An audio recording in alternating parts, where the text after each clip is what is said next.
Alaska Summit.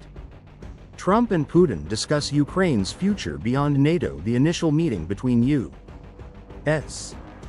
President Donald Trump and Russian President Vladimir Putin in Alaska lasted nearly 3 hours, with the war in Ukraine at the center of their talks.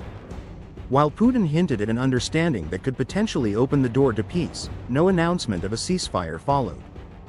Trump, for his part, described the meeting as excellent, though he refrained from offering further details. Mass protest in London against ban on Palestine action. Dozens arrested in Parliament Square. 1,000 demonstrators staged civil disobedience to oppose the designation of the movement as a terrorist organization. Founded in 2020, the group is known for its direct actions targeting arms industries linked to Israel. Amnesty International and the United Nations criticized the decision as excessive and a threat to fundamental freedoms, while the protests highlighted a fresh flashpoint in the growing tensions surrounding Britain's Palestine policy. Defense cooperation between Turkey and Syria. Arms and military support for Damascus in a striking development. Turkey has signed a memorandum of understanding with Syria to provide its army with weapons systems and military equipment. According to a Reuters report citing sources from the Ministry of National Defense, the agreement also includes logistical support, training programs, and military advisory services. The move comes as part of an expanded framework of defense cooperation between the two countries and is seen as a step that could potentially reshape the balance of power in the region. Sudan. Rapid support forces stir further chaos with parallel government. Some sources claim that Sudan welcomed the UN statement condemning the Rapid Support Forces' plans to establish a parallel government. However, the official communiqué released by the UN Security Council made no direct reference to this issue. The statement strongly denounced the RSF's siege of the city of El Fasher and called for an immediate ceasefire, yet it contained no explicit condemnation of the parallel government plans nor any clear indication of approval from Khartoum.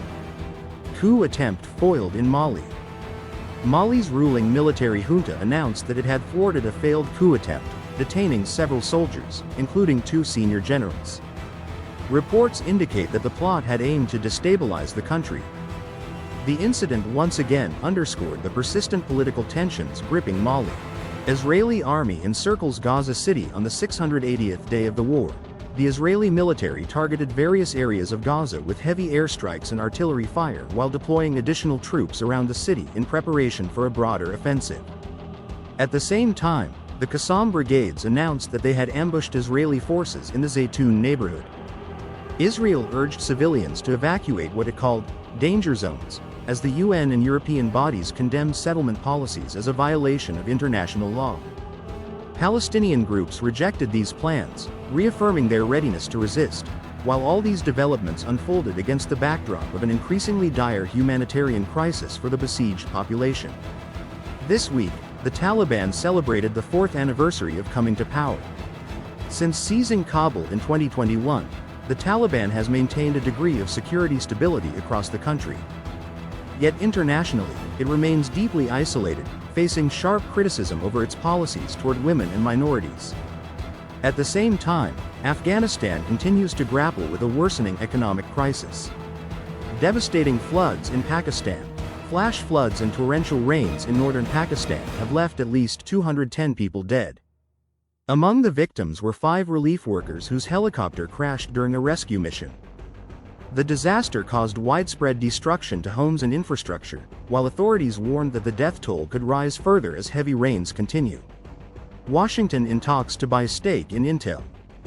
The administration of U.S. President Donald Trump is reportedly in discussions with Intel over the purchase of an as yet undetermined stake in the company.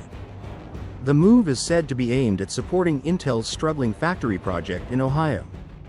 The talks followed a meeting between Trump and Intel CEO Lip-Bu Tan, during which Trump criticized the company's past investments in Chinese technology firms. Following the news, Intel's shares surged by more than 7%, though details on the size and price of the stake remain under negotiation.